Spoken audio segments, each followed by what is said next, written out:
seen premier ministre bii du Thione parce que nag discours am bi mu ko waxee ba léegi opposant bu ma xool yaa ngi nelaw fi nga toog.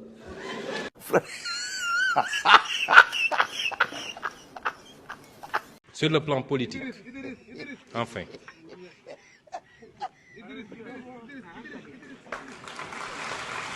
Ça me permet de voir.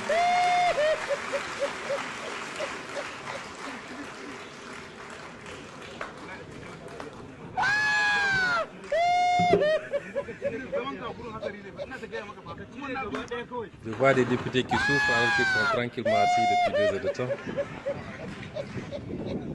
Cheikh Thioro wax na problème mu sécurité à Touba ma ànd ceeg moom te liñ ci war a def nañ ko def parce que nag cim réew responsabilité état